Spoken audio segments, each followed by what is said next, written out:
Bon, mais puisque ça fonctionne, Ah, c'est parti. mais avant de partir, mais c'est plus fort.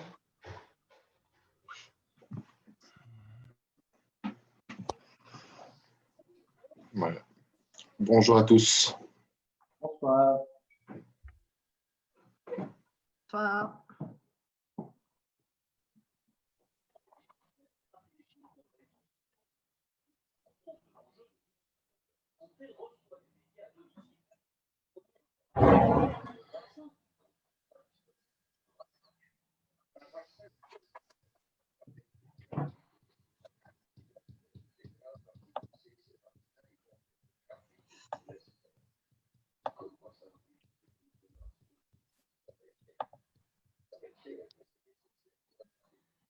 Voilà, nous sommes 32 participants.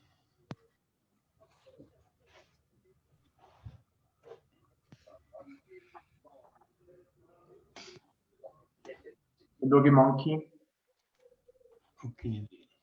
Patricia, ton micro est coupé, hein? Est-ce que c'est normal? On est déjà 33. Oui. Ça fait 27 et 11, ça fait 38, 40. On doit être en tout, si je compte bien.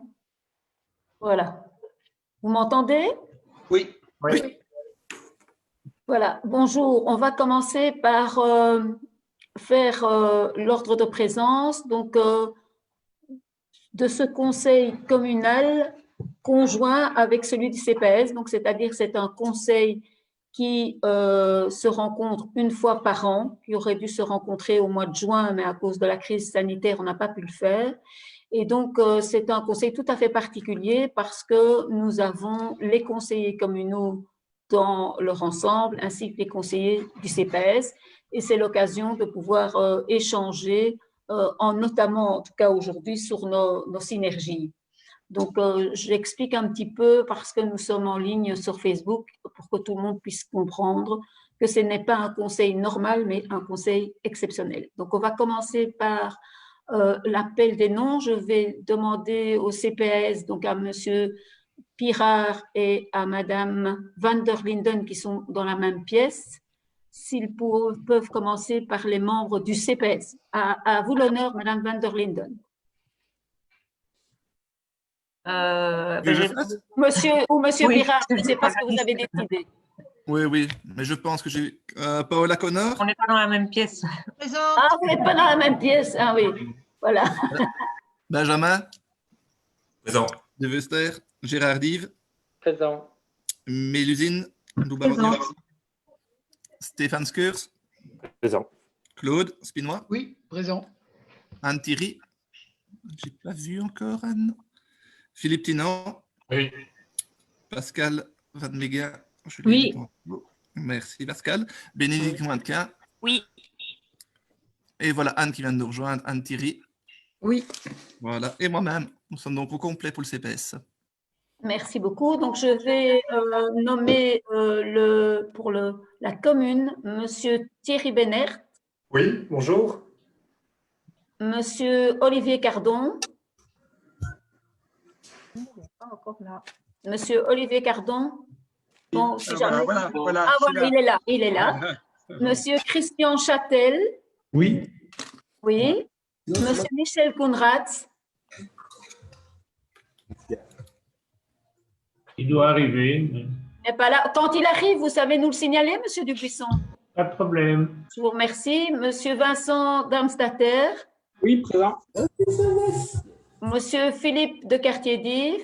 Oui, présent. Monsieur Michel de Scuter. Oui, je suis là. Madame Catherine de Troyer. Présente. Monsieur Étienne Dubuisson. Présent. Monsieur Julien Gobert.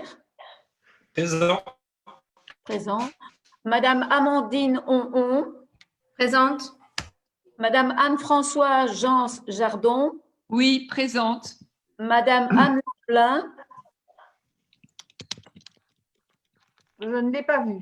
Anne Lamblin. Donc, Madame de Troyer, si vous la voyez arriver, vous Oui. nous signalez. D'accord. Attendez, voilà. Madame Aurélie Laurent. Oui, bonsoir. Elle est là. Monsieur Philippe Loers.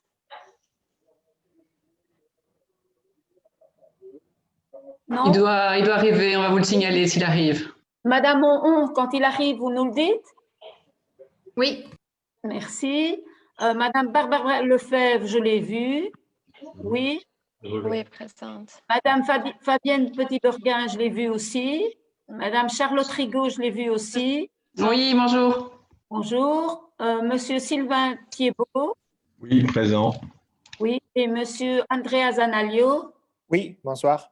Alors, Monsieur Garny. Présent. Monsieur Hanin. Présent. Monsieur Vertet.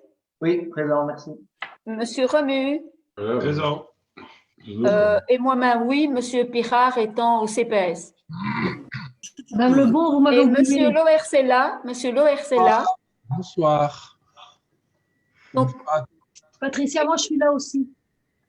ah, c'était toi que je devais nommer en premier lieu. Madame Van de Net. Présente. Présente. Voilà, sorry. Je pense que j'ai vu Anne Lamblin, elle vient d'arriver. Madame Anne Lamblin. Je suis là, bonsoir à tous. Merci beaucoup. Donc, tout le monde est là. Monsieur, il manque Monsieur Koundratz. Donc, Monsieur Dubuisson, quand vous le voyez arriver, vous nous le signalez. Donc, pour commencer, j'aurais voulu vous signaler le décès de Monsieur Cortier, qui a été directeur au service urbanisme de la commune. Donc, avoir une petite pensée pour lui aujourd'hui et pour sa famille, auquel nous souhaitons, nous présentons nos condoléances. Voilà. Bourgmestre, vous aurez sûrement appris le décès de Jean Gervy aussi. Oui, tout à fait. Jean Gervy aussi. Là, oui, tout à fait. J'aurais jamais dû me sortir de l'esprit, mais ok, d'accord. Mais on fera une minute de silence au prochain conseil communal, s'il vous plaît. Je pensais que c'était, voilà, tout à fait. Je pense que c'était vraiment important, mais ça sera au prochain conseil communal. Ici, c'est une information. Ça va? Alors, on va commencer par le premier point, c'est les synergies communes CPS, économie d'échelle. Monsieur Pirard. Oui, bonsoir à toutes et à tous. Donc, il y a bien 2 points à l'ordre du jour aujourd'hui de ce conseil conjoint, la présentation de notre maison et le rapport de synergie. Donc, moi, je vais brièvement vous présenter ce dernier point. Donc, le rapport sur les synergies, les économies d'échelle, la suppression des doubles emplois ou les chevauchements d'activités entre la commune et le CPS est une annexe qui est obligatoire au budget du CPS. Et ce budget sera présenté ce jeudi au Conseil de l'action sociale. C'est la raison pour laquelle on ne savait plus reporter non plus ce conseil conjoint qu'on avait espéré pouvoir faire en présentiel, mais ce sera une première, cette fois-ci de manière virtuelle. Donc, comment cela s'est-il déroulé? Ce rapport a d'abord été établi par le directeur général communal et le directeur général faisant fonction du CPS. Puis, il était soumis à l'avis du CODIR conjoint de la commune et du CPS lors d'une des réunions qui s'est tenue à la mi-octobre. Donc, pour rappel, le CODIR, c'est donc le comité de direction qui reprend, outre les grades légaux, donc DG, directeur général, directeur financier, et également pour la commune, la directrice générale adjointe, les responsables de certains services. Un compte-rendu d'ailleurs de cette réunion se trouve dans le dossier qui est à disposition des conseillers. Ensuite, ce rapport a été présenté au comité de concertation commune CPS, dans lequel il y a 3 représentants politiques de la commune et 3 représentants du CPS à la fin du mois d'octobre. Et enfin, il est présenté ici au conseil conjoint ce soir.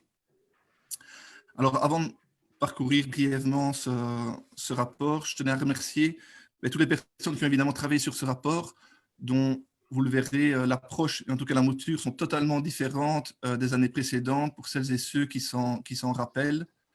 C'est un document qui n'est à mon avis pas facile à rédiger, car je pense qu'il peut y avoir des visions et des perceptions qui sont fortement différentes, ou en tout cas différentes entre les 2 administrations, et c'est bien normal. Les administrations, dans un premier temps, ont pu émettre leur avis et rédiger un rapport conjoint, et c'est maintenant à nous, mandataires publics, de pouvoir apporter les modifications à ce rapport si vous le jugez nécessaire. Alors, en page 13 du dit rapport, vous verrez qu'il y a une grille de synthèse et je vais vous proposer donc de commenter les 3 principaux axes. Le premier, c'est au niveau de l'informatique. On voit que la cotation et au niveau de l'informatique, ça ne fonctionnait pas très bien, il faut l'avouer. Il faut aussi avouer qu'il y a une très nette amélioration depuis l'intervention d'une société extérieure qui est IMIO et également depuis l'engagement des 2 nouveaux informaticiens au niveau de la commune. Néanmoins, il y a quand même beaucoup de retard à rattraper. On en a parlé déjà au dernier conseil communal, que ce soit au niveau de la sécurité informatique, que ce soit au niveau des serveurs, au niveau du parc informatique à renouveler, au niveau des PC à installer. Il y a beaucoup de boulot en perspective. Mais en tout cas, je pense que maintenant, ça va dans le bon sens, tant à la commune qu'au niveau du CPS. Et je suis sûr que si vous avez des questions particulières sur l'informatique, M. Hanin, qui a ses compétences en charge, se fera un plaisir de répondre à vos éventuelles questions. Alors, le deuxième axe de synergie ou de collaboration, c'est le SIPPT, le service interne pour la prévention et la protection au travail, avec l'engagement récent d'une deuxième personne pour ce service-là au sein de l'administration communale. Ça va également dans le bon sens, dans la bonne direction, mais il faut bien avouer, pour être tout à fait honnête avec vous, qu'à l'heure actuelle, la situation de ce service est très compliquée. Et pour le moment, le CIPPT ne gère que l'urgence. Il ne faut évidemment pas oublier et remettre ça dans son contexte que Rixensart a certainement de nombreuses spécificités avec un travail très diversifié. Les besoins et les risques, par exemple, du service travaux ne sont absolument pas les mêmes que ceux d'une piscine communale, que d'une crèche ou d'une maison de repos au CPS. Et donc, afin de définir les priorités et les moyens, qu'ils soient financiers et humains, à mettre en place, le comité de concertation a demandé que le CODIR conjoint se réunissent, donc conjoint commune CPS, et de revenir vers lui afin de pouvoir établir une feuille de route justement pour le SIPPT et voir comment on allait travailler ensemble pour le futur. Alors le troisième point qui était également mis en avant, mais c'était tout ce qui concerne les marchés publics. Je pense là, vous avez pu le voir, il n'y a pas grand-chose à faire, peut-être mettre un petit peu d'huile dans les rouages entre les 2 services pour améliorer la formalisation des échanges entre les 2 services. Mais il n'y a pas vraiment de remarques particulières sur ce point. Et donc voilà, je ne vais pas être beaucoup plus long, parce que vous avez pu lire ce beau rapport qui est très différent également des années précédentes. Mais si vous avez des questions ou des commentaires, la directrice générale du CPS, le directeur général communal, Mme la bourgmestre et moi-même, sommes à votre disposition. Je vous remercie pour votre écoute. Voilà. Est-ce qu'il y a des questions? Je demanderais que les personnes qui ne parlent pas ferment leur micro. Madame la bourgmestre, puis-je prendre la parole? Monsieur Gérardif. Merci Madame la bourgmestre. Merci Gaëtan pour cette présentation. J'aurais un commentaire général assez bref et 3 questions, suggestions spécifiques. Alors, le commentaire général d'abord. Je tiens à remercier le comité de direction conjoint au nom du groupe des conseillers écolos pour le travail réalisé à l'occasion de ce nouveau rapport annuel. Grâce notamment sans doute au nouveau cadre dressé par la région wallonne et à la volonté déclarée du comité de direction conjoint de mieux coopérer, le rapport de cette année présente une vision beaucoup plus transparente et beaucoup plus complète de ces synergies et c'est très bien. Les synergies actuelles sont objectivées dans leur objectif, les modes de réalisation, la mise en œuvre, les améliorations envisagées et les nouveaux objectifs à mettre en chantier sont clairement identifiés. La décision de tenir plus régulièrement des comités directeurs communs a été encouragée. Le PV du dernier CODIR conjoint fait ressortir un souhait de changement et d'approfondissement des synergies et c'est parfait. Est-ce que je peux demander que les personnes, excusez-moi Monsieur le Directeur, les personnes qui ne parlent pas coupent leur micro s'il vous plaît. Madame Lamblin. Voilà, merci. Allez-y, Monsieur Dive, excusez-moi. Merci, Madame la bourgmestre, il n'y a pas de problème. Alors, 3 remarques spécifiques. Premièrement, les marchés publics. Alors, on salue la volonté de renforcer les synergies dans le domaine des marchés publics. Toutefois, il faut se rappeler que les programmes stratégiques transversaux, les PST des 2 entités, la commune et le CPS, ne sont pas identiques sur la question des marchés publics. Le PST du CPS, par exemple, a établi un objectif opérationnel explicite et général qui prévoit d'inclure, chaque fois qu'il échait, je cite, un critère éco-responsable dans la politique d'achat de travaux et de marché public. Pouvez-vous me confirmer que cet objectif sera bien respecté aussi pour les marchés communs? Sinon, la procédure de marché commun serait une manière de contourner le PST du CPS, ce qui n'est évidemment le souhait de personne, j'imagine. Pour nous, les critères prévus par les 2 PST doivent être cumulatifs dans le cas des marchés communs. Alors, deuxième remarque spécifique, sur la synergie intitulée Pôle du logement.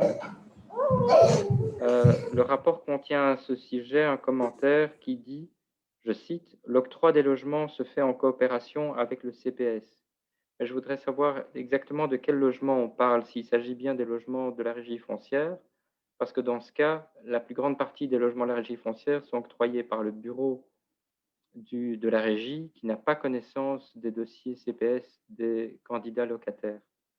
Donc, j'aimerais bien qu'on puisse préciser en quoi consiste exactement cette coopération, quelles en sont les limites et comment éventuellement dépasser ces limites. Si c'est juste une coopération entre administrations avant la décision de l'octroi du logement. Et enfin, dernière remarque, sur le dossier ménage accompagné, la mise en œuvre de la synergie est dite maîtrisée dans le rapport. Nos informations permettent de savoir qu'elle est effectivement au moins opérationnelle. Par contre, la mise en œuvre de la convention relative au ménage accompagné ne fera l'objet d'un rapport que l'an prochain dans le rapport annuel du CPS. Ce n'est que sur la base de ce rapport qu'il semblerait possible de déterminer si cette synergie est maîtrisée ou non. Seriez-vous d'accord dès lors de parler à ce stade dans le rapport des synergies de résultats opérationnels plutôt que maîtrisés et de prévoir que le rapport de mise en œuvre de cette synergie apparaisse aussi dans le prochain rapport annuel de la commune, puisque, en effet, cette mise en œuvre dépend d'une convention qui est commune, co-signée par la commune et le CPS. Merci d'avance pour vos réponses. Moi, je peux vous répondre assez simplement pour la première question, marché public commun, conjoint. Mais il est bien évident, quand on fait des marchés publics conjoints, évidemment, les deux parties doivent s'y retrouver. Donc, je pense que vous devez avoir tous vos apaisements à ce sujet-là. Deuxième question, redites-moi, c'était quoi la deuxième question? Est-ce que vous en avez posé plusieurs, l'une derrière l'autre? C'est sur le pôle logement, lorsqu'on dit que l'octroi des logements se fait en coopération avec le CPS, ce que je souligne, c'est que la plupart s'il s'agit des logements de la régie foncière, l'octroi de la plupart de ces logements ne se fait pas, par exemple, par technique, mais par je pense le que bureau. ce sont les logements, monsieur Dive, les logements de transit et d'insertion. Uniquement. C'est le pôle logement du LTI, donc les logements de transit et insertion qui sont au niveau de chez Déclic. Je ne sais pas si monsieur Vertet veut dire quelque chose de plus par rapport à ça, par rapport au pôle logement, mais en tout cas, c'est les pôles logement qui sont au niveau de chez Déclic et pour lesquels la Société de Notre Maison est également partenaire, tout comme l'LCPS et d'autres acteurs, que ce soit l'ONE, des choses comme ça par rapport à l'attribution de tels logements. Je ne sais pas si tu veux dire quelque chose de plus. Oui, c'est à partir du pôle global d'attribution, de toute façon. Est-ce qu'il serait possible alors de le préciser dans le rapport? De quel logement il s'agit? Oui, pas de souci. Parce que pour nous, le pôle logement, c'est automatiquement le logement de transit et d'insertion, donc on peut le préciser sans problème. On peut clarifier, c'est vrai. Merci beaucoup. Il n'y a pas de souci pour ça. La troisième question? Oui, c'était dans le cadre des ménages accompagnés, c'est ça. OK. Monsieur Pirard. Vous proposez de passer de maîtrisé à opérationnel, c'est ça? Oui. Et d'attendre le rapport annuel dans le rapport annuel du CPS, et on propose aussi d'ailleurs dans le rapport annuel de la commune, puisque c'est la mise en œuvre d'une convention commune, pour pouvoir vérifier s'il s'agit bien d'un objectif maîtrisé. Je suis moyennement favorable à cette option-là, parce que on l'a ici renouvelé ici en 2020 au niveau des ménages accompagnés avec la Société de logement public Notre Maison notamment, enfin tout à fait. Mais par contre, ça existe déjà depuis 2015. La situation par rapport au logement accompagné existe depuis 2015. Et je pense, en tout cas, des retours que j'en ai au niveau des équipes, ça fonctionne. Donc, est-ce que c'est maîtrisé? Je ne sais pas. Est-ce qu'on peut le passer en efficace plutôt qu'en maîtrisé? Pourquoi pas? De dire qu'il est opérationnel, je pense que c'est peut-être un petit peu trop sévère par rapport à la vision qu'en a les services sur le terrain. En tout cas, donc voilà, je veux bien le passer en efficace, en opérationnel, je trouve ça peut-être un petit peu trop rude. Ok, l'idée n'est pas d'être rude, l'idée c'est juste d'avoir un élément de De comparaison. De comparaison et de contrôle, oui. Bon, moi, le passer en efficace, ça ne me choquerait pas de le passer en niveau 3 pour ce point-là. Parfait, merci. OK. Alors, est-ce qu'il y a un autre groupe qui a une question? J'ai une question. Monsieur Dubuisson. Oui, merci Madame la bourgmestre. D'abord, c'est vrai, c'est un très beau rapport. Première vue, les tableaux sont peut-être un peu difficiles à comprendre, mais in fine, ils sont très clairs. Par contre, j'ai quand même une petite question à vous poser. J'ai bien compris qu'il y avait des différences de perception au niveau de la synergie, mais je crois que vous avez convenu de vous réunir plus souvent pour essayer de pallier ce problème. Mais par contre, j'aurais bien voulu savoir en quoi le CPS se sent très dépendant de l'intracommunal. Est-ce qu'il y a quelqu'un qui peut me répondre à cela? Monsieur Pirard ou Madame van der Linden?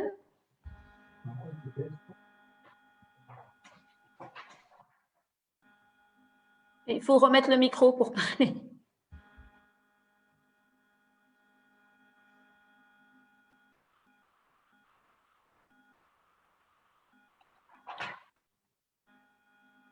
Je suis en train de regarder qui a rallumé son micro.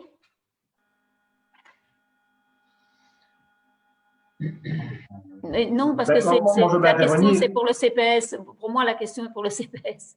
Oui, Monsieur Vertet? Oui, moi je pense que dans ce qui transpire du rapport, ce qu'on pourrait éventuellement interpréter et comprendre, c'est qu'il s'agit plus d'une délégation de la commune vis-à-vis du CPS et qu'on travaille plus et on réfléchit plus vers une collaboration, un partenariat par rapport à une délégation qui serait alors actuelle. Oui. Oui, Monsieur Pirard. C'est bien l'objectif des réunions régulières qui doivent se mettre en place, c'est de renforcer les synergies, mais pour un partenariat et pas quelque part un service qui soit rendu par rapport à notre organisme. Monsieur Pirard et Monsieur Vandy ont demandé la parole.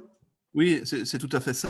À l'heure actuelle, on est très souvent, d'une manière historique, dans le cadre d'une commune ce qu'on appelle maintenant est pilote, en tout cas qui gère, que ce soit la mise à disposition de manière générale de personnel ou de marché, des choses comme ça. Et le CPS est plutôt dans l'optique de profiter d'un fournisseur, on va dire ça. Et l'idée, c'est beaucoup plus de travailler en communication, en collaboration entre les deux et d'être moins dépendant de la commune, ou en tout cas de travailler plus en amont quand c'est ça, et être moins dans l'attente, dans la perspective d'être un consommateur, on va dire, d'un autre service. Bon, Monsieur Vandy n'intervient pas parce que Monsieur Pirard a tellement bien fait ça qu'il n'a plus rien à dire. Il me dit. Madame van der Linden, peut-être? Oui, la question c'était pourquoi le CPS se sent très dépendant de la commune, c'est ça? Oui. Parce que j'étais en train de noter, donc j'ai pas. Mais en fait, parce que les principaux services qui fonctionnent en synergie, qui sont là, quand même l'informatique et le SIPP, c'est la commune qui gère tout. Et malgré mes nombreuses demandes de pouvoir participer et d'être présent, quand on parle de l'informatique et du SIPP, normalement, notamment pour les engagements et de pouvoir participer au choix des personnes qu'on engage, la commune continue à faire tout et on reçoit la décision quand elle est prise, en fait. Et donc, on n'a qu'à se plier à la décision de la commune et on n'a aucun choix à faire, ce qui est arrivé aussi jusqu'à présent souvent dans les marchés publics où on ne participe pas à l'élaboration du cahier des charges, malgré mes demandes aussi, ni au choix du soumissionnaire, et on reçoit juste la décision de la commune une fois que le marché a été attribué, avec la part à payer par le CPS, et nous, on n'a qu'à suivre ce que la commune a décidé. Et moi, j'appelle pas ça une synergie. Pour moi, la synergie, c'est on se met ensemble autour de la table, on décide ensemble ce qu'on va faire, on fait un choix ensemble pour le meilleur fonctionnement des deux administrations, et c'est pas une des administrations qui choisit ce qui lui convient et l'autre qui dépend du choix de la première.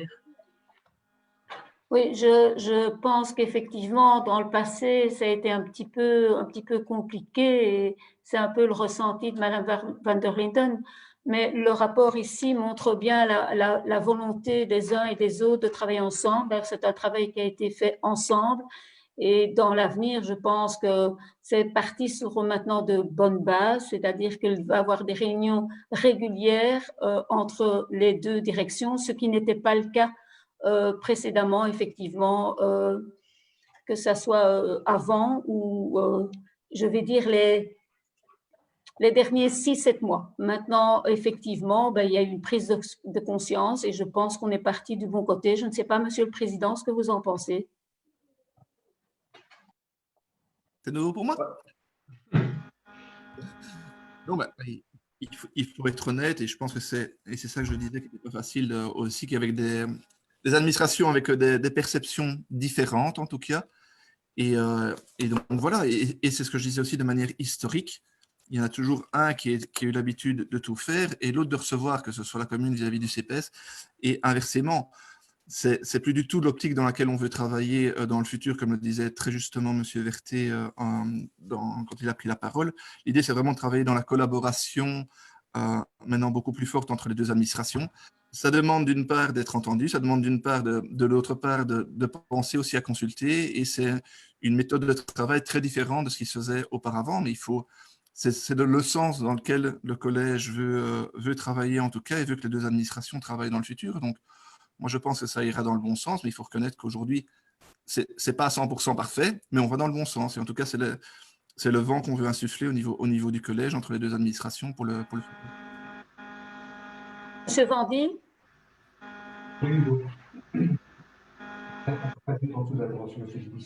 Attendez, on n'entend pas. Ah, on n'entend pas?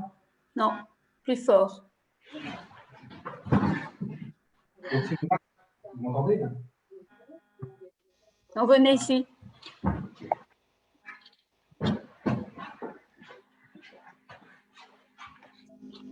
Problème de son. Voilà. Si on lit la phrase en dessous de l'intervention de M. Dubuisson, je dis que je ne marquais pas mon accord effectivement avec ce qui était dit. Non pas qu'on conteste, il faut vraiment voir ça dans un aspect positif. Ce qui est intéressant, c'est de voir que les deux entités avaient une vision différente. D'un côté, le CPS estime qu'il n'est pas concerté, et de l'autre côté, la commune estime qu'elle fait tout le boulot, c'est elle qui fait les engagements, c'est elle qui fait les suivis, c'est elle qui assume quand il y a deux personnes qui sont malades, et c'est la commune qui doit se pallier. Et donc, on a vraiment deux niveaux comme ça qui, depuis plusieurs années, je pense, ne concertaient pas. Et si vous regardez la fin du rapport, l'idée, c'est bien de mettre tout ça à plat et de dire, finalement, il tourne raison des deux côtés, et on va trouver une nouvelle synergie, se voir régulièrement pour mettre en place quelque chose de nouveau et de positif. Voilà, en gros, le tracé, parce que c'est vrai que quand on lit le PV comme ça, on a l'impression que c'est le cas, mais si on lit la fin, on voit bien qu'on est dans une démarche de codir justement pour discuter de tout ça et agencer tout ça, pour arrêter cette idée de c'est moi qui fais tout et moi tu ne me consultes pas, mais plutôt d'être dans le positif en disant on va faire ensemble tout le travail, c'est-à-dire d'une part participer aux engagements, mais aussi participer aux problématiques. S'il y a des employés qui sont malades ou quoi, voilà, ce sera une aide de toutes les deux entités pour pallier à ça. Voilà.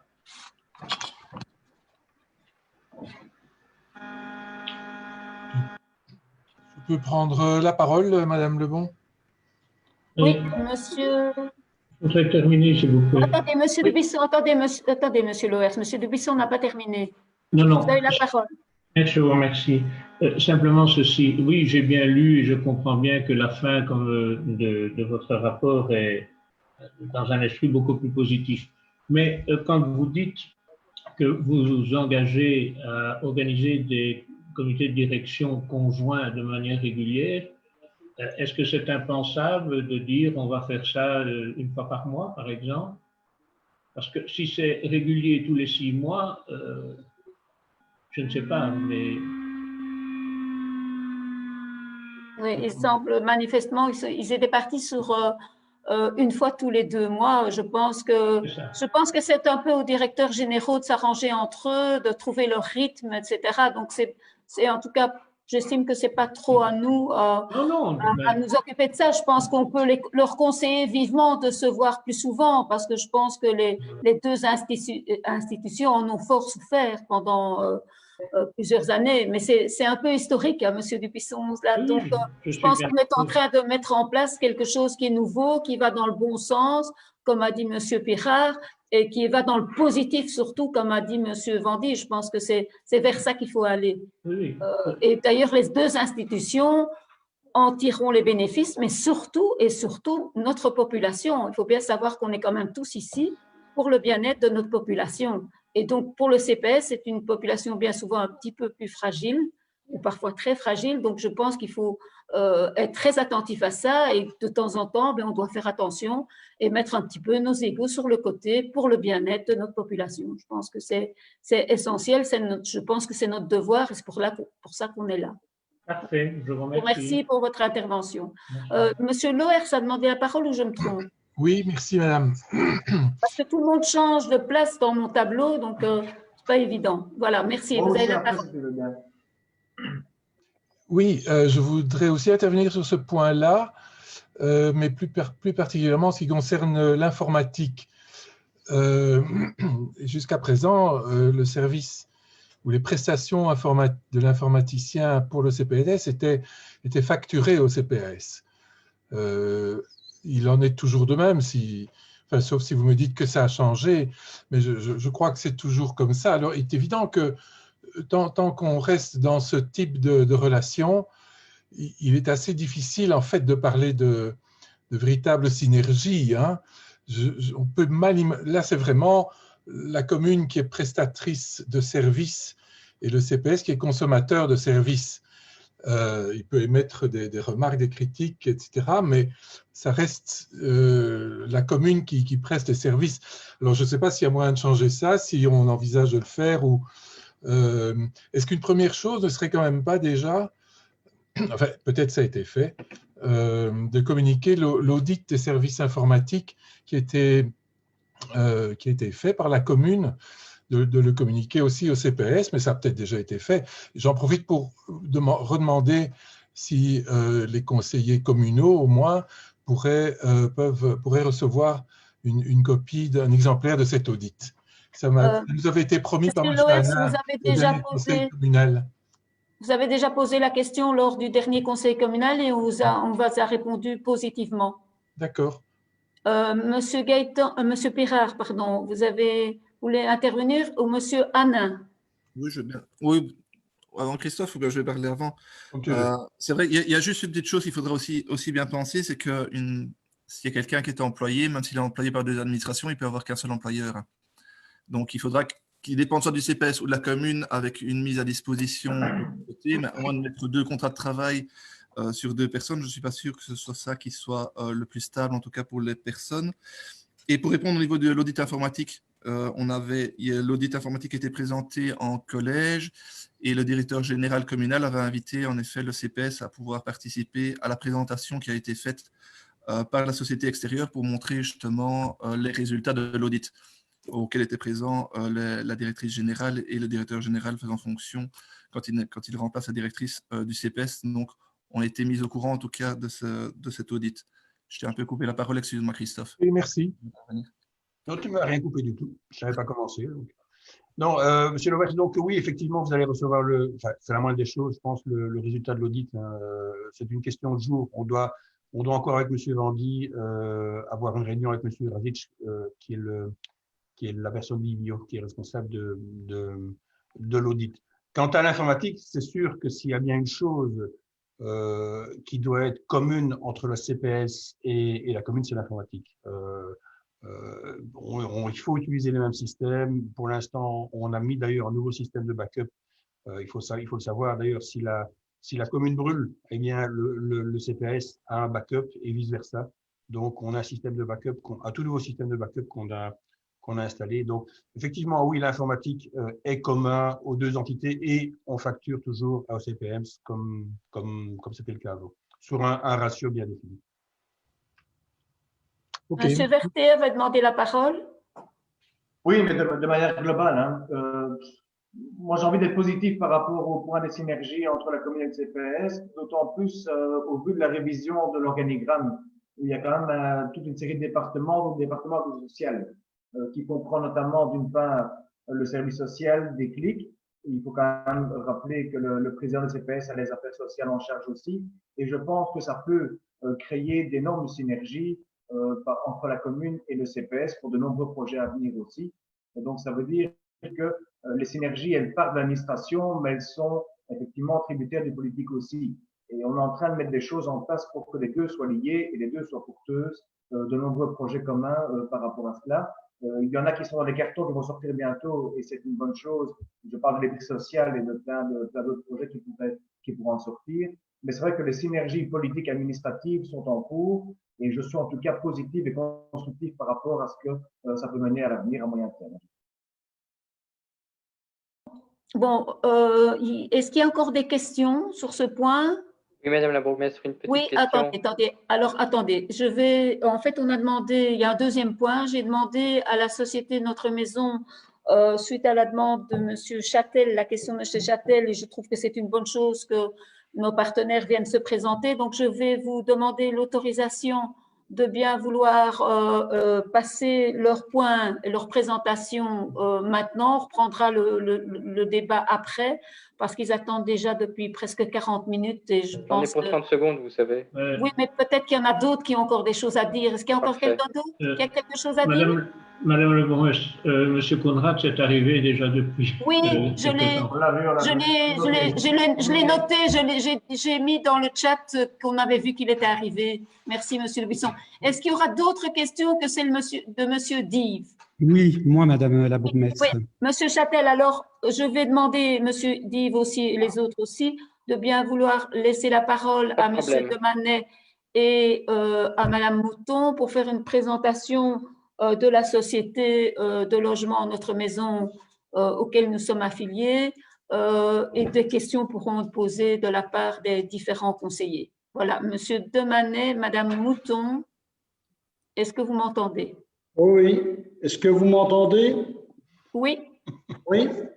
Oui, vous avez la parole.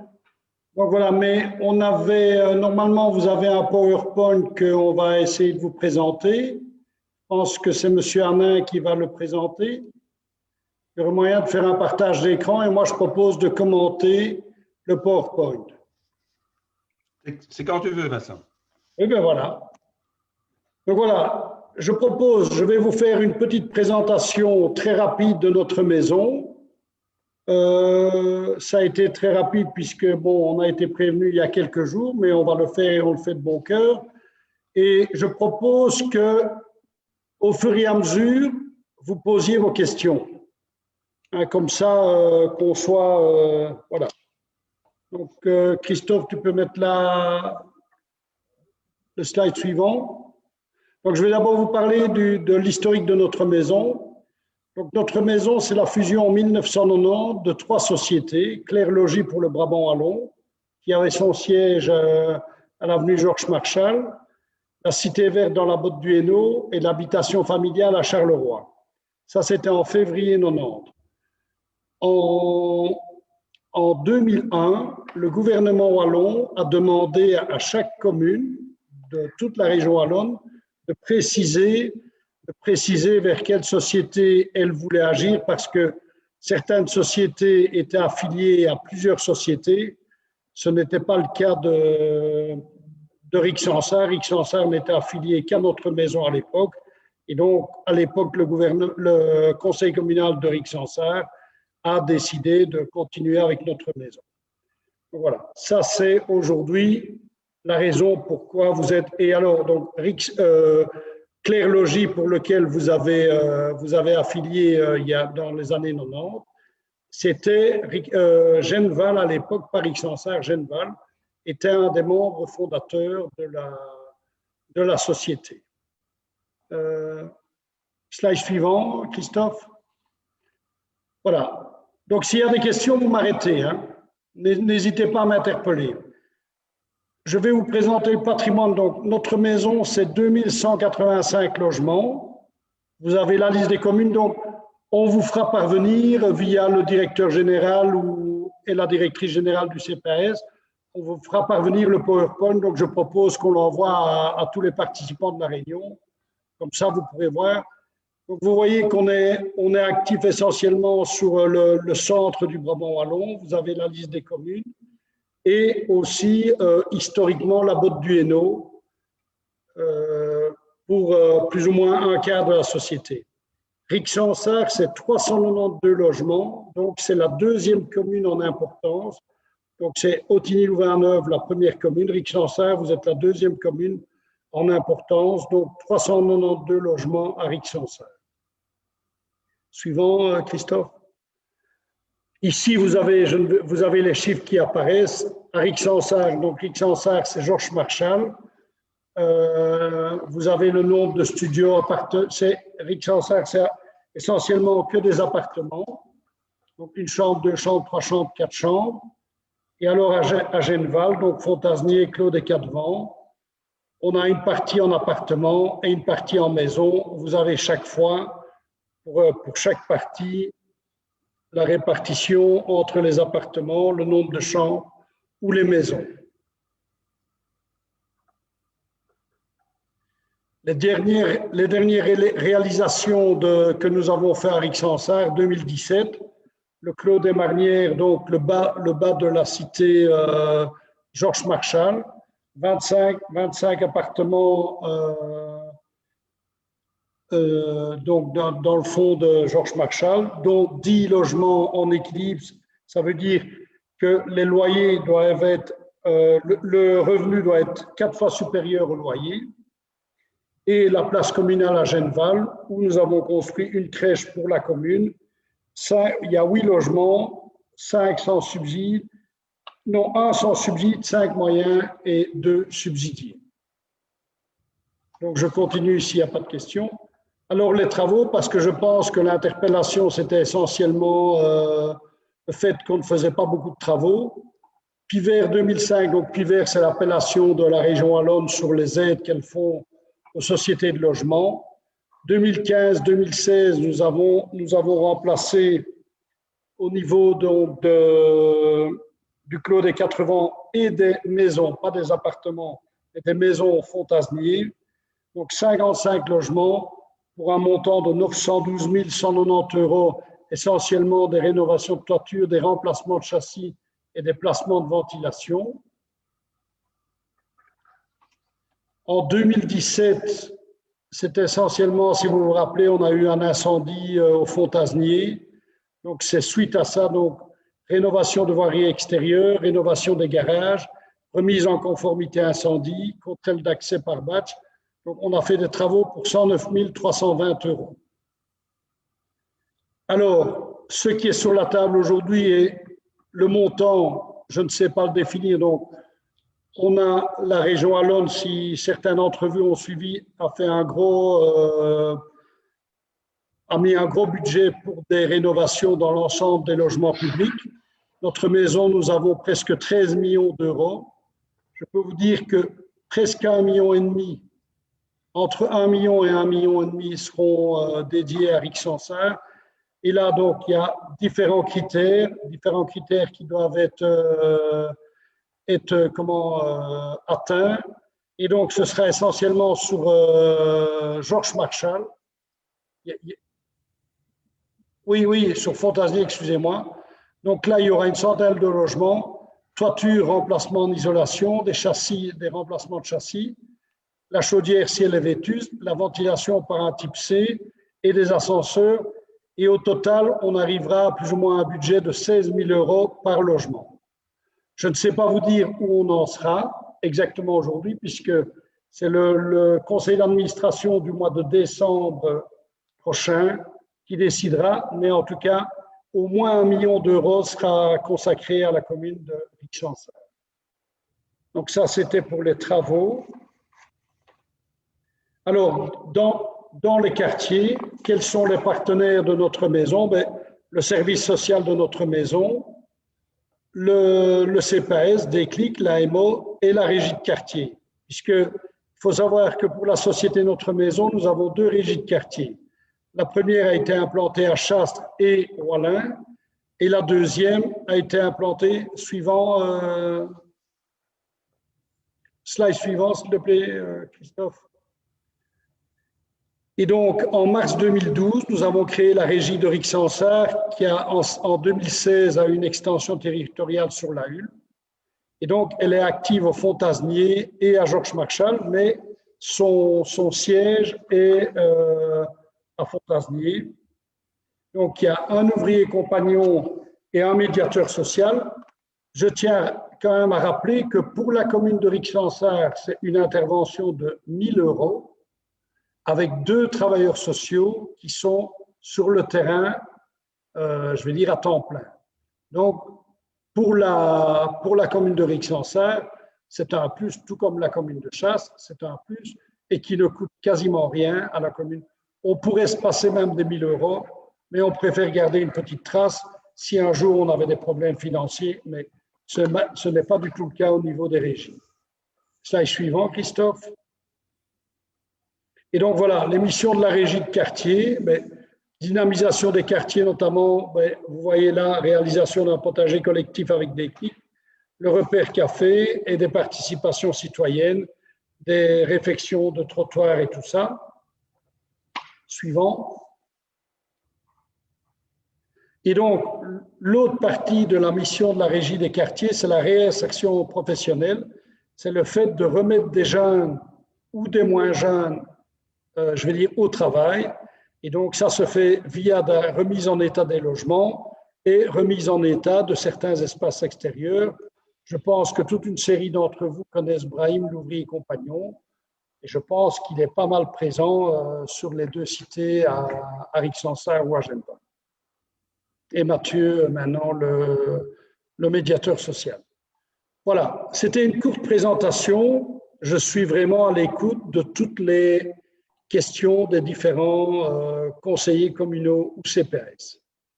Merci, Monsieur le Président, pour cette présentation très claire et je vais dire très simple. Ce n'est pas facile de vulgariser quelque chose d'aussi important que le travail du logement à Rixensart, en tout cas au niveau de notre maison. Donc, Monsieur Châtel, qui était le conseiller qui avait posé cette question pour le conseil communal, donc vous avez la parole.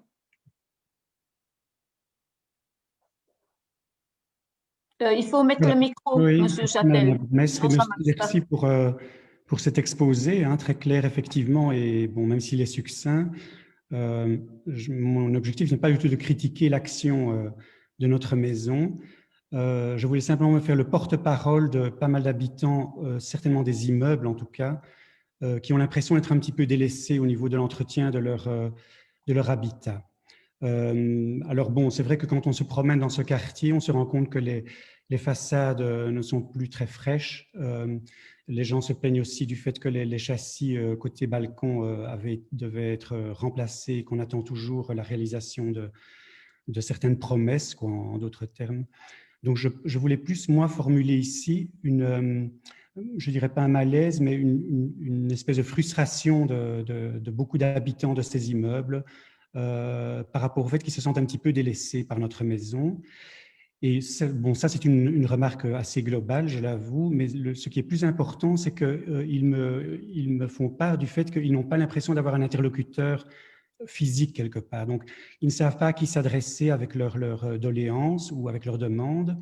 Ils ont l'impression que notre maison, en fait, c'est un petit peu désengagée une fois que les immeubles ont été mis en place et que donc il manque un suivi pour que les choses continuent à être bien en place et qu'il y ait quelque part un entretien qui soit respectueux aussi des habitants qui vivent dans ces immeubles. Je pense d'autre part que la qualité de l'habitat dans des quartiers plus fragiles comme le Fontasnier est quelque chose de capital par rapport au fait de vouloir maintenir une population qui a déjà des difficultés à s'insérer peut-être dans la vie communale, déjà par la situation du quartier qui est quand même assez isolé par rapport au reste de la commune, et que les difficultés quotidiennes que ces gens rencontrent ne devraient pas être encore accentuées par des problèmes d'habitat et de frustration par rapport à l'habitat dont ils peuvent jouir pour le moment. Donc moi, je voulais qu'on mette le focus un peu sur le Fontasnier, et particulièrement sur ces immeubles qui effectivement se dégradent. Ça se voit comme ça à l'œil nu quand on circule dans le Fontasnier. Et donc demander qu'on prenne la peine d'être à l'écoute des habitants de ces quartiers-là et peut-être organiser une réunion ou une visite sur place ou pouvoir les entendre, essayer de faire en sorte qu'il y ait un dialogue qui puisse s'instaurer et qu'il y ait un cheminement positif vers une amélioration de leurs conditions de vie et d'habitat. Voilà, je vous remercie. Donc, je peux reprendre la parole, Patricia? Oui. Donc, M. Châtel, donc, je partage une partie de vos interpellations. Donc, le Fontasnier, c'est une erreur du passé, comme nous avons beaucoup de cités qui étaient faites dans les années 70-80, où à l'époque, nos prédécesseurs ont construit de trop grandes implantations sociales avec trop de logements. Donc, c'est un constat, nous devons le gérer. Alors, honnêtement, nous organisons une fois par mois, jusqu'avant la crise du Covid, notre assistante sociale était présente une fois par mois à la régie de quartier. Le Fontasnier est à la présence de la régie de quartier, je vous dis sur l'ensemble des implantations de notre maison, juste à Chasse et au Fontasnier, il y a la présence. Donc, présence de notre maison, il y en a. Mais je peux comprendre que les locataires soient parfois frustrés, parfois déçus. Mais donc voilà, moi je suis tout prêt à donc les travaux, je vous ai dit, ils sont en cours, enfin ils vont être en cours, nous avons eu grâce à la région wallonne. Parce qu'il ne faut pas se leurrer la question. Hein. Les sociétés de logement public, je ne sais pas si vous imaginez quel est le loyer moyen de nos locataires en Brabant-Wallon. Fontasnier, le loyer moyen de nos locataires, c'est 250 € par mois. Avec 250 € par mois, nous n'avons pas les moyens de rénover chez nous sur fonds propres. Nous faisons, le conseil d'administration a décidé, nous arrivons à faire à notre maison plus ou moins 1 million de travaux de rénovation sur fonds propres. Sur l'ensemble de nos logements, vous avez entendu tantôt que nous avons plus de 2000 logements. Donc, sans des plans de rénovation à grande échelle de la région wallonne, et heureusement, merci à la région wallonne, nous venons d'en avoir un. Donc, nous allons mettre, et le Fontasnier est sûrement une des implantations où nous sommes vigilants. Et donc, je comprends vraiment. Et donc, moi, j'ai aucun souci, après le confinement, à faire une réunion, essayer d'avoir peut-être une présence.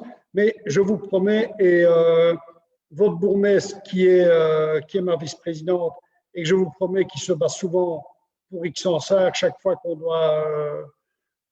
a des budgets à développer, elle se bat pour sa commune, et elle a raison. Elle a raison, parce que c'est la deuxième commune en importance, elle a vraiment raison. Et donc voilà. Mais je ne voudrais quand même pas laisser dire qu'ils sont oubliés, non.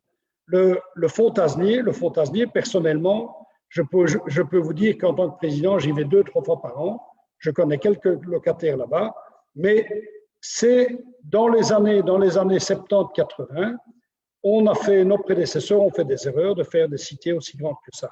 Et ça, il y a aussi une promiscuité qui n'est pas toujours évidente et tout ça, et que nous essayons au maximum de faire aujourd'hui. Et c'est pour ça que quand on a fait la régie de quartier avec Xansart, on a voulu qu'elle s'implante essentiellement dans le quartier du Fontasnier, parce que c'est le quartier le plus important. Je vais laisser ma directrice administrative et sociale qui s'occupe des locataires, Mme Mouton, rajouter quelque chose. Je voulais juste ajouter par rapport à ce que le président a dit. Madame Mouton, on ne vous entend pas très bien. Donc, je voulais juste ajouter par rapport à ce que le président a dit, par rapport à ce sentiment d'isolement, ce sentiment est peut-être un sentiment ressenti par bon nombre de locataires, mais pourtant, tant la régie de quartier que les services communaux, notamment Déclic, et les travailleurs sociaux de notre maison essaient, à des niveaux différents et avec des missions différentes, essayent d'être bien présents. Mais donc, on a entendu l'interpellation. On veillera encore à identifier davantage des personnes de contact. Je voulais aussi relever que de faire une réunion avec les locataires, en tous les cas dans la mise en œuvre du plan de rénovation, Bien évidemment, nous inviterons les locataires à différents moments et pour différentes interventions et notamment pour expliquer quelle va être l'incidence du plan de rénovation, quelles vont être les incidences des travaux dans la vie quotidienne, quelles vont être les économies d'énergie qui pourront se faire par ailleurs. Et également, outre le plan de rénovation, il y a aussi un plan d'embellissement qui est lancé par la région wallonne aujourd'hui et sur lequel on travaille aussi sur le quartier de Fontaisnier avec la régie de quartier. Mais c'est vrai que ce plan d'embellissement, il vaut aussi pour les 12 autres communes, que les budgets ne sont pas extensibles. Et donc, voilà, il y a une série de propositions qui sont faites. Mais c'est vrai que tant les services communaux que les services Notre Maison, que les services du CPS que j'ai omis tout à l'heure, sont bien présents pour faire évoluer et être attentifs à ce quartier comme à d'autres quartiers d'ailleurs de nos implantations.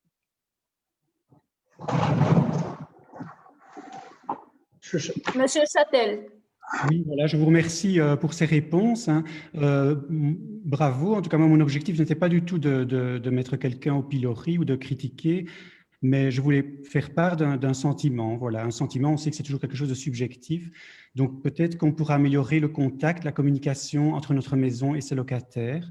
Et peut-être que ce soit plus clair pour eux vers quoi on va et ces belles promesses que j'entends au niveau de l'embellissement des sites, etc., eh bien, les communiquer pour pouvoir apaiser ces gens et qu'ils se rendent compte quelque part qu'on tient compte de leurs demandes et quelque part de leur droit aussi à avoir des logements qui soient à la hauteur de ce que ce à quoi chacun aurait droit, en fait. Hein. Donc, voilà, moi, c'est très chouette tout ce qui se passe. Merci de m'avoir expliqué tout ça. Je vous demande simplement de communiquer mieux ou en tout cas de rendre plus clair pour les habitants en tout cas de ces quartiers, particulièrement de ces immeubles, qu'ils sachent à qui ils peuvent s'adresser, quelle peut être la personne de contact, avec qui dialoguer. Et ce serait déjà un grand pas, je pense, par rapport à l'apaisement qui est nécessaire. Voilà, merci beaucoup. Et donc, M. Châtel, je vous remercie, mais donc sachez que tant moi que la directrice administrative, Mme Mouton, la directrice gérante qui n'a pas su être là ce soir, Mme Chaud, ou le directeur immobilier, M. Gormard, vous avez trouvé les coordonnées sur notre site Internet. Nous sommes là et moi, je suis content de participer à une réunion comme ce soir parce que nous sommes au service des communes. Hein. Nous sommes au service de nos communes. Hein. Nous sommes le bras armé logement pour nos communes affiliées. Donc, j'ai aucun problème. Quand vendredi ou jeudi, on m'a demandé de participer à cette réunion, j'ai aucun problème. On est là pour ça, donc n'hésitez pas. Quand vous trouvez des problèmes sur le terrain, n'hésitez pas à les remonter. Je peux vous dire qu'au niveau du collège, je les rencontre quand même assez souvent. Ça remonte souvent, mais n'hésitez pas, on est là pour ça. Il y a encore des questions. Oui, Madame la Bourgmestre. Monsieur Dubuisson. Ah, excusez-moi, Monsieur Dubuisson. C'est Monsieur Loers qui interroge. Parce que je ne vois pas tout le monde. Oui. C'était Monsieur Loers, vous avez aussi demandé la parole? Oui, oui, mais… D'abord Monsieur Dubuisson, parce que je vais lever le doigt avant vous. Merci Madame la Bourgmestre. Merci Monsieur le Président de venir. C'est agréable de pouvoir mettre un visage sur les noms que l'on rencontre dans vos rapports. J'ai lu votre dernier rapport annuel et j'aurais voulu vous poser 5 questions, simplement à titre d'information. Alors, pour poser ces questions, il est évident que je dois les remettre un peu dans le contexte. Alors, je vous lis la première question. La liste des priorités des rénovations à effectuer et les nouveaux projets immobiliers sont à la base de votre stratégie de gestion et du tableau pluriannuel de planification de vos investissements et rénovation 2020-2024. Cette planification a été validée par votre conseil d'administration fin 2019. Un an plus tard, si j'ai bien lu, elle doit encore être approuvée par la Société Wallonne de Logement. Et donc, première question, comment est-ce possible que cette société vous laisse dans l'attente comme ça pendant pratiquement un an?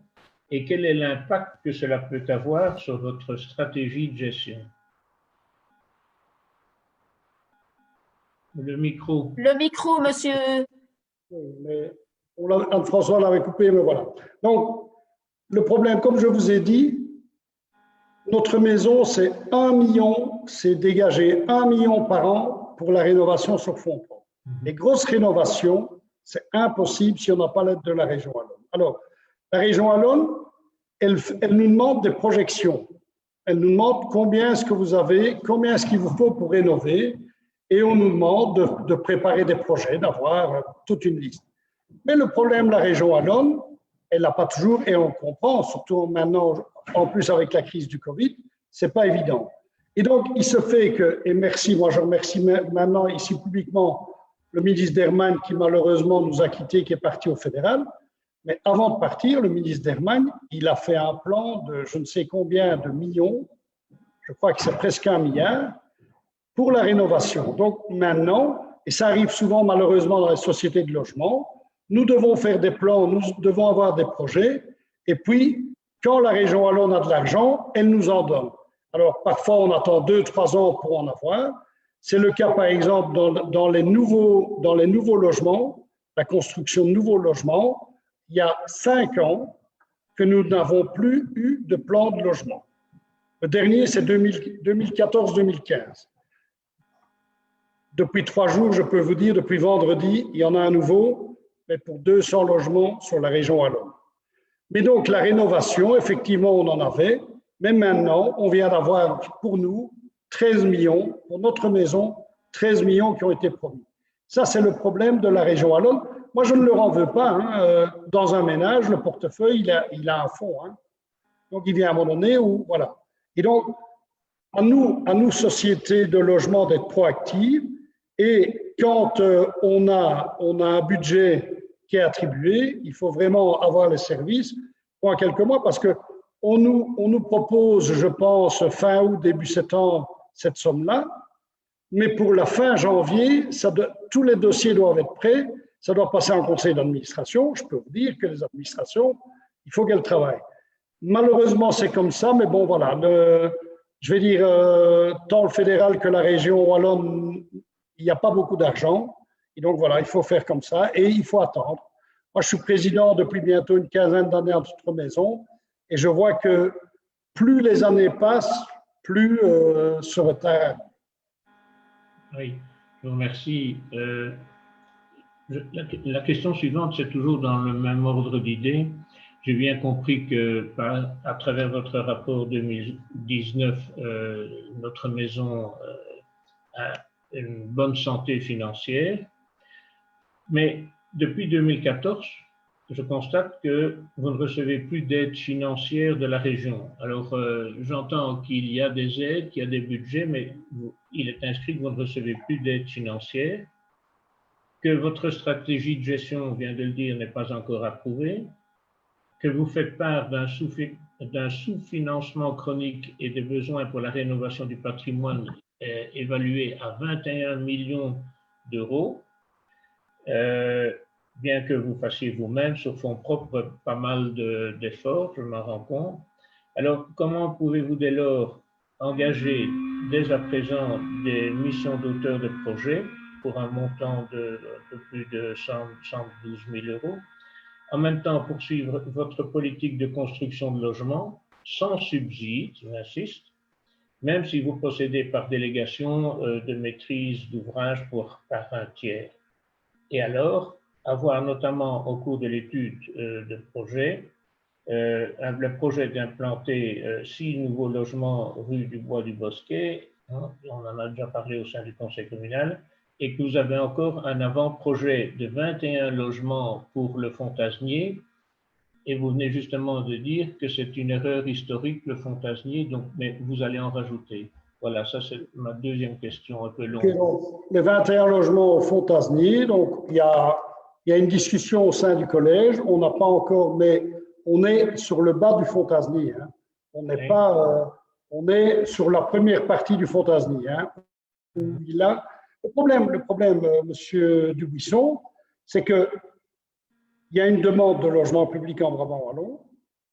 il n'y a plus beaucoup de terrain, que ce soit les sociétés de logement ou les communes, il n'y a plus beaucoup de terrain.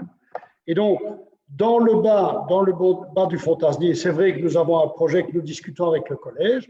Il n'y a encore rien de décidé aujourd'hui, mais le projet, il existe et il y a des études. Mais on ne va pas s'accoler, on reste sur le bas du Fantasnier parce que nous avons encore des terrains disponibles. Si demain, vous avez un hectare de terrain à nous proposer à l'autre bout de la commune, il n'y a aucun problème, nous irons. Mais donc voilà, nous avons encore, c'est vrai qu'au Fantasnier, nous avions pas mal de terrain. Oui. Et alors, pour le restant, donc nous sommes une des rares, je pense qu'il y en a 3-4 en région wallonne, nous sommes une des rares sociétés qui arrivons à construire des logements sur fonds propres. On nous a laissé malheureusement, la région wallonne nous met un peu des bâtons dans les roues, enfin la société wallonne du logement, mais ça a l'air de se dégager. Je pense que quand des sociétés de logement ont des moyens, je pense, et si vous voyez la liste d'attente que nous avons, de demandeurs pour des logements, construisons au maximum. Hein. Non, ça c'est incontestable, mais vous dites aussi dans votre rapport… Monsieur Dubuisson, vous avez dit que vous aviez 5 questions, je pense que vous en avez déjà fait 2, ça serait bien de passer à la 3e si vous voulez bien. Oui, mais quand même, toute petite précision, il est inscrit que vous ne recevez plus d'aide financière depuis 2014, c'est toujours dans la même question. Si vous voulez, les ancrages, comment est-ce qu'on a des subsides? Jusque dans les 10 dernières années, on avait des subsides pour la construction de nouveaux logements. Les communes déposaient des ancrages communaux en relation qui étaient étudiés entre la commune et la société de logement. Et donc, en fonction des projets et tout ça, si les projets étaient bons et tout ça, la région wallonne donnait aux communes, mais indirectement aux sociétés de logement, des aides sur les logements. La dernière fois qu'il y a eu ce plan-là, c'est 2014-2016. Il y en avait notamment au Fantasnier. Une partie vient de ce plan-là. Depuis lors, mais tout aujourd'hui n'est pas encore réalisé. On réalise encore certains dossiers de ce plan-là. On est à la fin. C'est ça. Certains projets sont bien réalisés. Donc, en fait, c'est Monsieur Dubuisson, si vous vous rappelez, le dernier conseil communal, oui. Monsieur Garnier est venu avec un point sur le logement. Il avait bien expliqué effectivement qu'il n'y avait plus de plan d'ancrage depuis déjà de nombreuses années. Donc, votre troisième question. Plan d'ancrage qui n'existe pas. Rassurez-vous, je vais en laisser tomber 2 parce que le président a déjà répondu. Je vous remercie beaucoup. Ma dernière question, c'est aussi une information. Il semble, je ne sais pas si c'est correct, que la règle des 10% de logements soit abandonnée et que le gouvernement veuille renforcer les sanctions, mais sur base d'autres critères. J'ai lu ça dans votre rapport.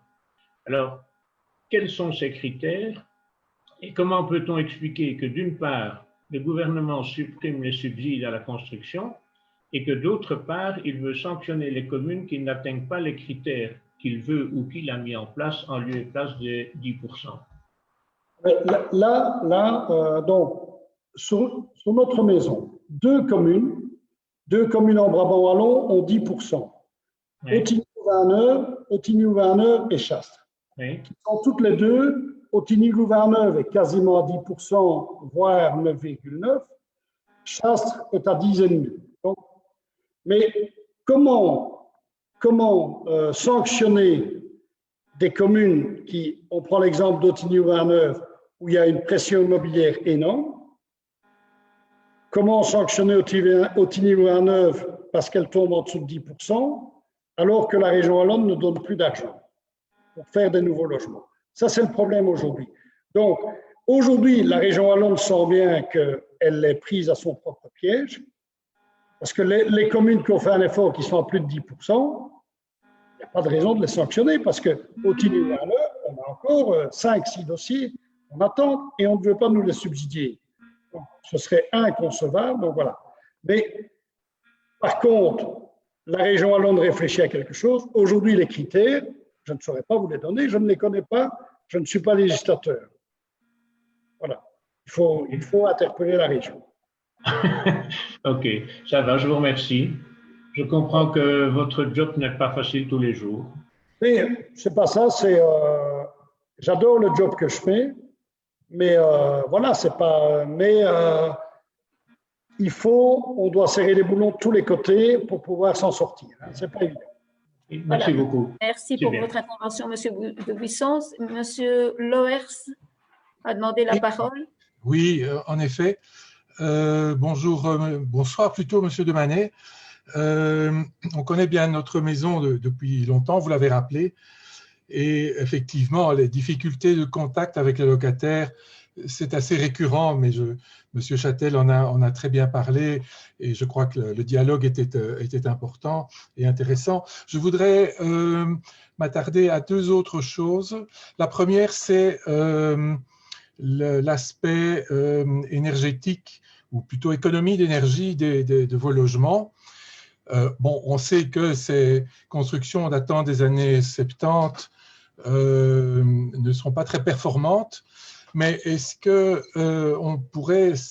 vous fixez des objectifs d'amélioration du PEB et dans quelle mesure et à quel, je parle des objectifs moyens bien entendu, de chiffres de PEB, quels objectifs avez-vous et à quelles échéances, tout en comprenant bien que c'était lié à l'évolution des travaux de rénovation que vous êtes en train de mettre en place, mais est-ce que vous êtes vraiment fixé un objectif précis d'atteindre au moins un PIB de C, de B, je n'ose pas espérer un A, sauf éventuellement, bien sûr, pour les nouvelles constructions.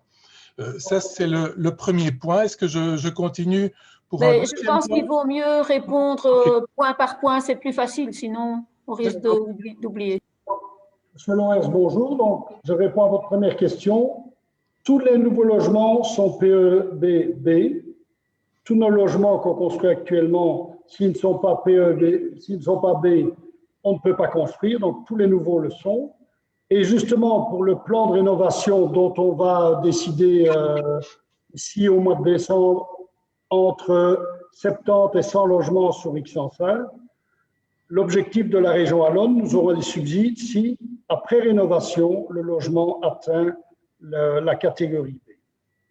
Donc, on ne rénovera pas si on n'arrive pas à B. Donc, tous les logements qui seront rénovés, j'ai dit entre 70 et 100 à Ixensaar, seront B. Voilà. C'est une des impositions de la région wallonne.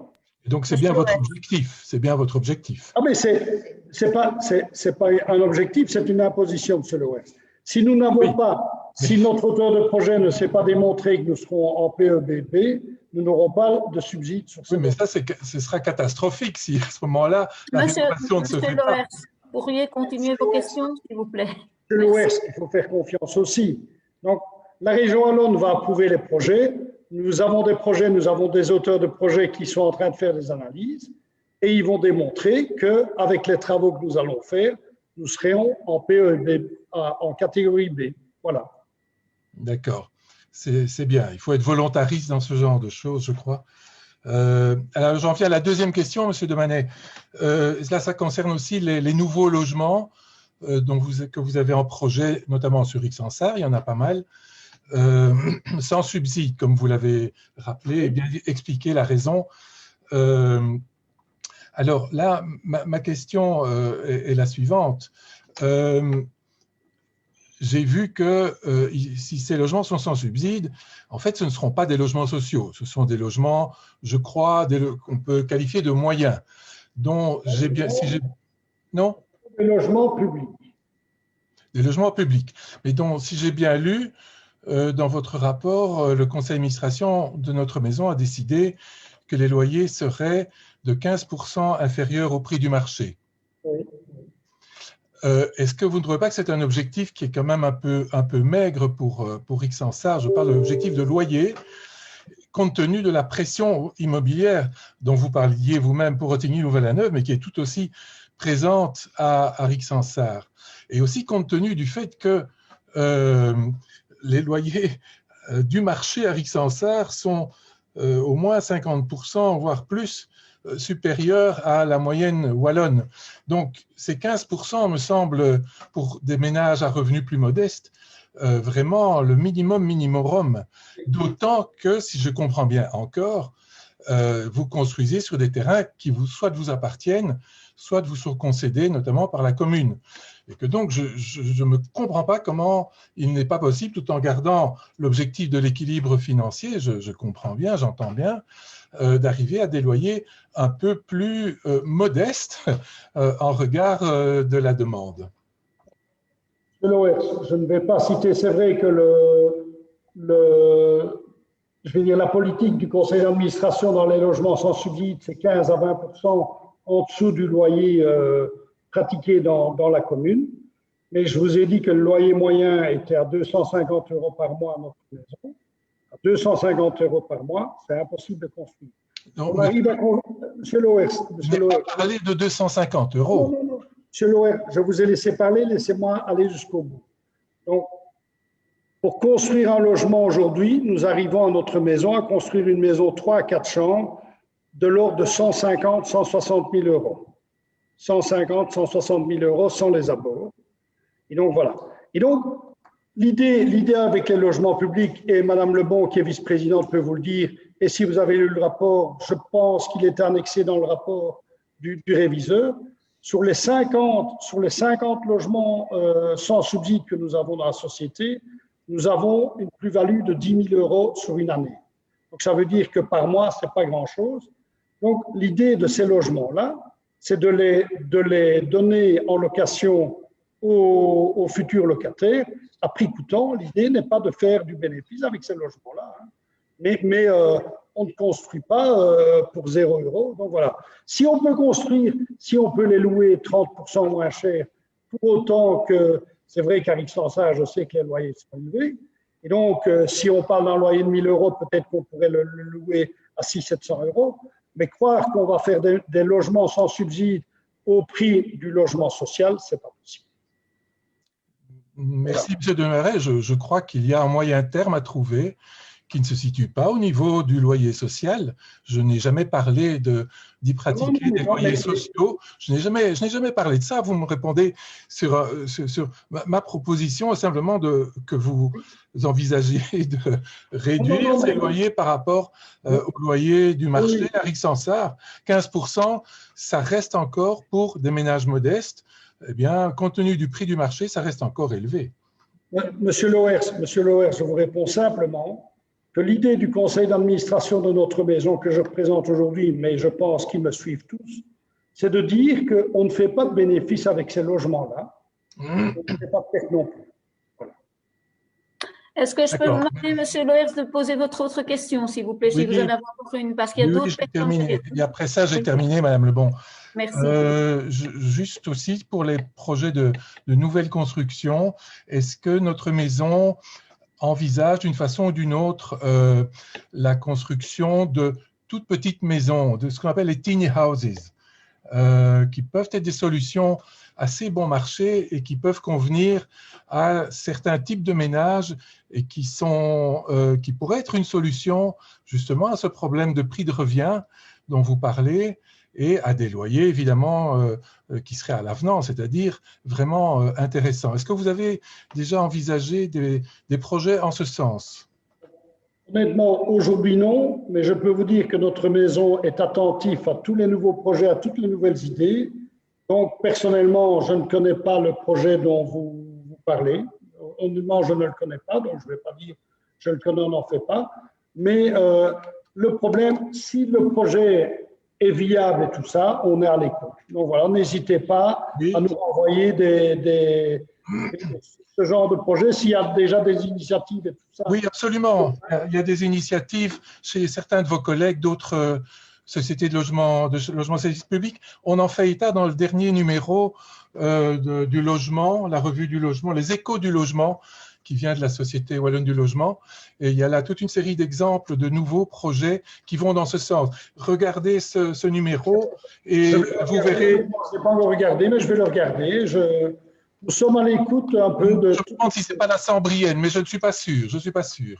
Ça va. Mais c'est dans Monsieur Loers, vous pouvez regarder sur le site de notre maison, comme ça vous pourrez envoyer toutes les informations via le mail de monsieur… Mais enfin, monsieur Lebanet peut regarder le dernier numéro de la… Monsieur Lebanet, comme il veut, hein. Moi je ne n'ai pas moi qui vais lui donner des informations. Non, je lui ai donné l'indication, c'est tout. Madame la bourgmestre, je le regarderai, je vous promets. Merci, monsieur Loers. Madame Je vous remercie, M. Lemanet.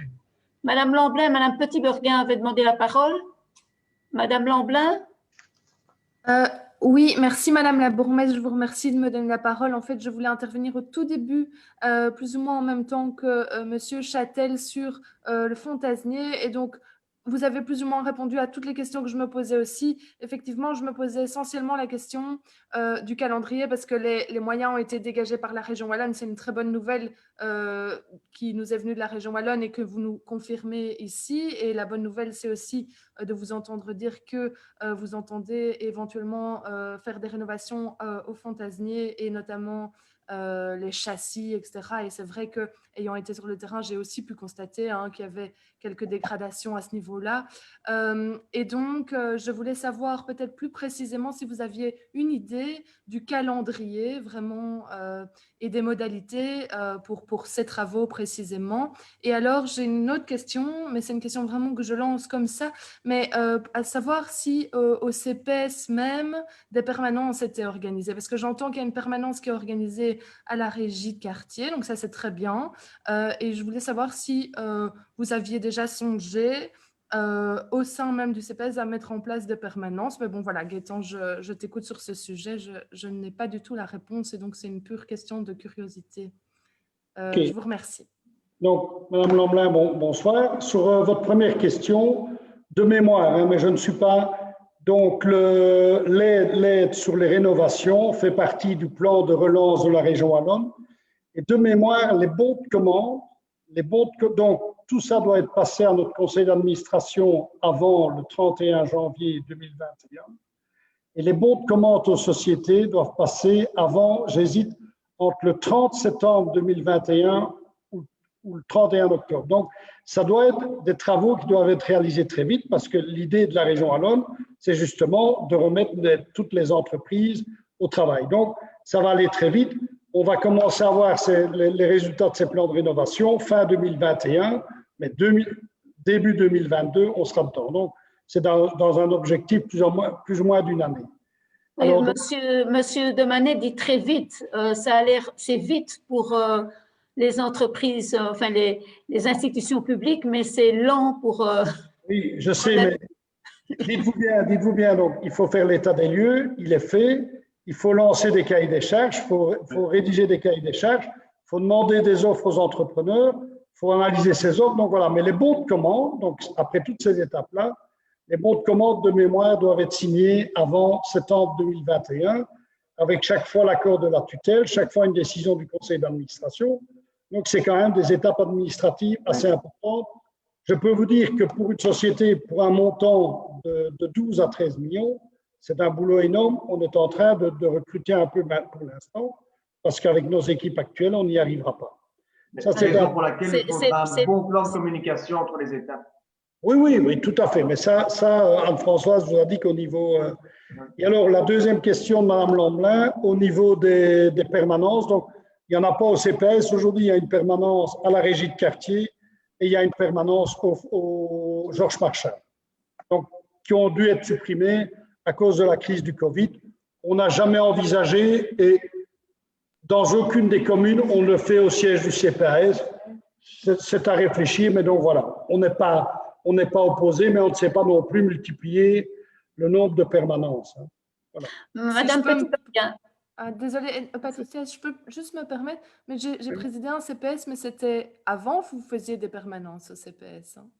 Parce qu'avec la commune de La Hulpe, on avait... À La Hulpe, oui. À La Hulpe, voilà. J'ai présidé le CPS de La Hulpe et on organisait des permanences. Donc, on s'est connus d'abord à La Hulpe. Voilà. Ma question n'arrivait pas... Voilà. Françoise, qui est à côté de moi, me soulignait que, sauf à La Hulpe, on faisait des permanences au CPS. Voilà. D'où ma question. Voilà, mais merci pour votre réponse. Bonne soirée. Madame Petit-Burguin.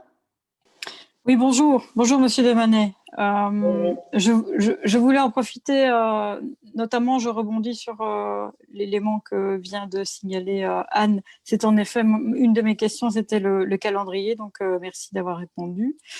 Je voulais en profiter pour saluer ce plan de rénovation et remercier aussi le bourgmestre d'y mettre toute son énergie. Je voudrais en profiter aussi pour saluer le travail formidable que fait la régie de quartier depuis des années dans ce quartier quand même relativement difficile, notamment pour ces questions de cet urbanisme qui, comme vous l'avez très bien expliqué au début, était une erreur du passé qu'il faut continuer à assumer. Et donc, pour nous, c'est en effet très important. Je rejoins totalement monsieur Châtel.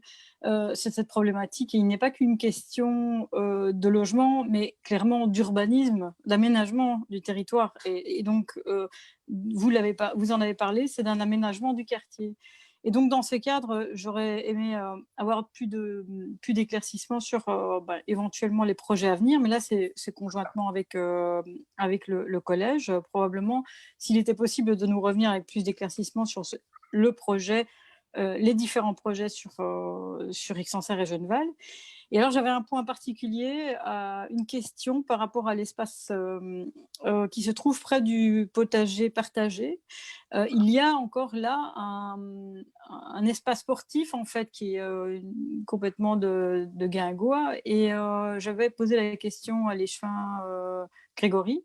Je pense qu'il doit être bien au courant de ce problème. Est-ce qu'il est envisagé de rénover cet espace sportif qui se trouve là? Il y a des jeux, mais il y avait là la possibilité pour les jeunes du quartier de pratiquer du sport de quartier. Donc, et je me demande si on envisage de rénover cela. Merci. Monsieur Vertet, s'il vous plaît. Oui, donc on était intervenu de manière modérée pour répondre à un projet de quartier donc, qui avait eu lieu. Mais effectivement, donc c'est une infrastructure de notre maison. Donc c'est notre maison qui est effectivement à la main par rapport aux investissements qu'il y a lieu de faire par rapport au terrain de basket. J'ai envie de dire, c'est un peu ça que je pense que tu fais allusion, Fabienne, c'est le terrain basket entre guillemets multisport. Oui, c'est ça. Sur le site, voilà, notre maison. Donc à ne pas confondre avec celui sur le site des Charmettes. On est bien d'accord. Mais donc pour nous, clairement, c'est aussi, ça fait partie de l'intégration dans un quartier, de porter une attention. Donc j'aurais aimé savoir si M. Desmanet, si ce terrain pouvait se commuer dans un projet participatif éventuellement avec les habitants et pas que les habitants du quartier, justement pour veiller justement à éviter une exclusion et justement pratiquer l'inclusion et de travailler sur un projet de rénovation de cet espace. Voilà. Donc, aujourd'hui, je vais vous répondre franchement. Aujourd'hui, malheureusement, nous n'avons plus de subsides depuis quelques mois. Nous n'avons plus de subsides sur les espaces sportifs. Nous en avions. Nous pouvions jusqu'il y a 3-4 mois, aller à Infrasport et avoir des projets, comme nous en avons un à Georges Marchal, qui est toujours en attente, mais qui est toujours là. Aujourd'hui, l'accès à Infrasport, c'est fini. Aujourd'hui, si nous faisons des améliorations de terrain comme ça, sur fonds propres, nous ne le ferons pas.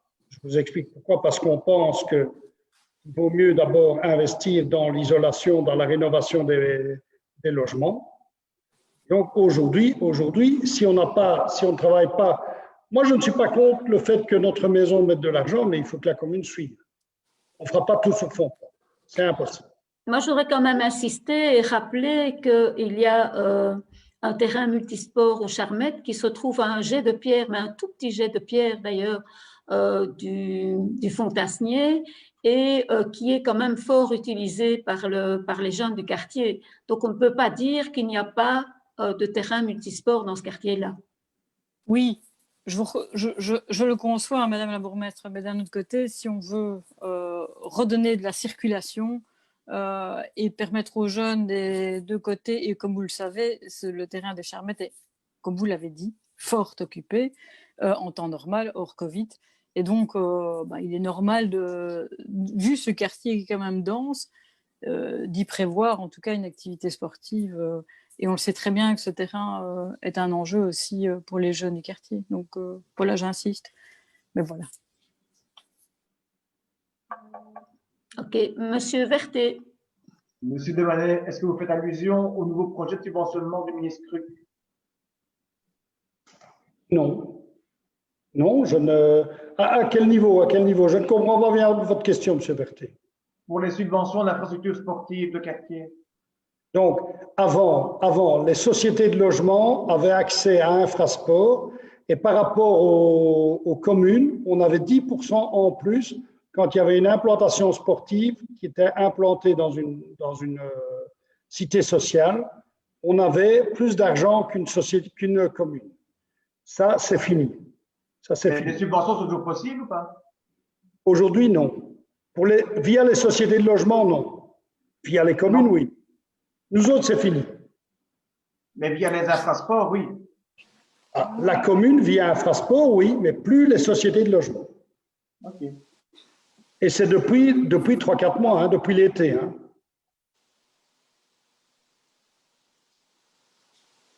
Est-ce qu'il y a encore des questions? Je pense qu'il y en a déjà eu beaucoup. Non? Voilà, je vous remercie, monsieur monsieur De Scuter. Il faut mettre le micro. Je mets le micro. J'aurais voulu savoir où on était le projet à la cure de Rosières, avec les mouvements de jeunesse qui s'y trouvent et la cure qui, finalement, pour moi, ne devrait pas être abattue. Honnêtement, il y a tellement de dossiers à notre maison. Personnellement, je ne sais pas où on en est.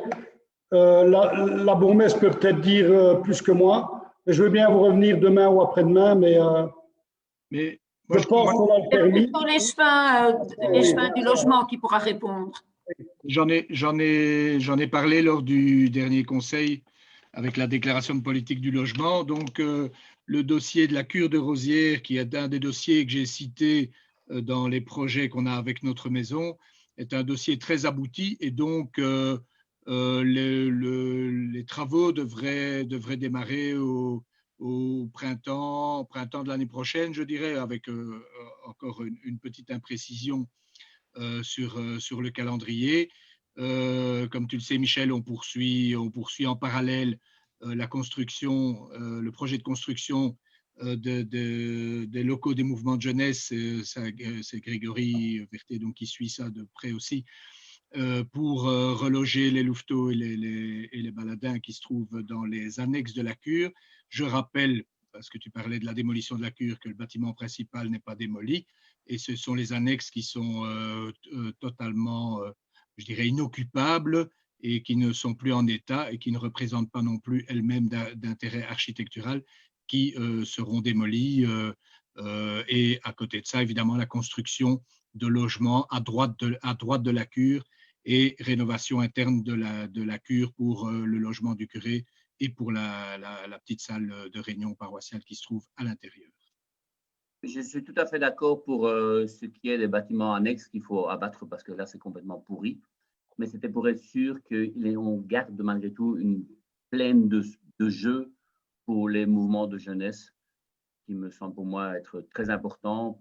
Parce que, voilà, il n'y a plus grand-chose. Largement, on garde largement. Évidemment, monsieur Vertet, comme a dit monsieur Garny, a l'œil là-dessus et le bon œil d'ailleurs. Il surveille ça de très très près et il rappelle régulièrement. Donc le but, c'est d'avoir des centres locaux. Effectivement, régulièrement au collège, on se rappelle l'importance en tout cas d'avoir un échéancier qui tienne la route justement par rapport aux deux projets concomitants qui puissent se faire sans entraver l'un et l'autre. Et donc, on est enfin justement non seulement de pouvoir faire avancer le projet Rosières et Campagnol, parce que les deux sont liés, c'est un seul et même projet, mais en tout cas, donc on est au stade de la demande de permis. Donc, ça veut dire qu'on a bien avancé de ce côté-là. Et donc, l'unité, en tout cas, à l'heure actuelle, peut être assurée par rapport à l'état d'avancement du projet et les plans de jeu, bien évidemment, seront préservés. Donc, il n'est en aucun cas question de priver qui que ce soit d'une plane de jeu ou en tout cas de locaux sécurisés. Voilà, je vous remercie. Donc, je remercie monsieur Demanet et madame Mouton de nous avoir consacré autant de temps et d'avoir fait cette présentation qui, je pense, permet à chaque conseiller communal d'avoir une idée sur ce qu'est le logement social et en tout cas ce qu'est la société Notre Maison. Merci. Vous inaugurez un petit peu une ère parce qu'on va essayer de temps en temps de faire venir des intercommunales ou des associations avec lesquelles on travaille de manière à ce que tout le monde ait bien une bonne vision des réalités du terrain. Je pense que c'est super important. Je vous remercie, Monsieur Manet. Je vous remercie, Madame Mouton. Merci Madame la bourgmestre, merci Monsieur le Président de CPS, merci à tout le monde et bonne soirée, bonne fin de réunion. Bonne soirée. Parfait, merci, bonne soirée.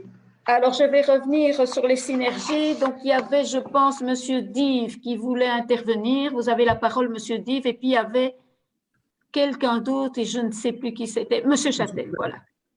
Oui, merci Madame la bourgmestre. Très brièvement, on parlait de l'audit informatique qui serait communiqué à l'ensemble des conseillers communaux. Comme le service est commun au CPS, ce serait bien aussi de transmettre ce rapport d'audit au Conseil de l'action sociale si c'est possible. Merci. Je pense, Monsieur Dive, que vous devriez vous adresser à Madame van der Linden pour cela. Parce que nous avons donné au CPS et le CPS vous donnerait en direct. Ce n'est pas nous, commune, à vous le donner en direct. Mais comme c'est un conseil commun, je m'adresse aux deux. Merci. Ah ben voilà. Monsieur Châtel. Oui, voilà. Moi, je voulais brièvement saluer le rapport des deux directeurs généraux. J'applaudis en fait cette transparence qui nous permet à tous de comprendre, surtout moi qui n'ai pas de représentant au CPAS, de comprendre cette difficulté qu'il y a à trouver cette fameuse synergie qui ne pourra que faire du bien à la commune et au CPAS. Donc voilà, je pense que le problème a l'air d'avoir été bien analysé. Maintenant, moi, j'encourage tout le monde effectivement à aller de l'avant et à faire en sorte que cette synergie se mette vraiment bien en place à tous les niveaux. Et donc, encore une fois, merci pour ce rapport transparent et honnête. Je pense que ça n'affaiblit jamais quelqu'un de faire preuve de transparence à ce niveau-là. Et du moment que l'objectif est d'aller de l'avant, donc voilà, bravo. Je vous encourage vraiment à continuer dans cette voie.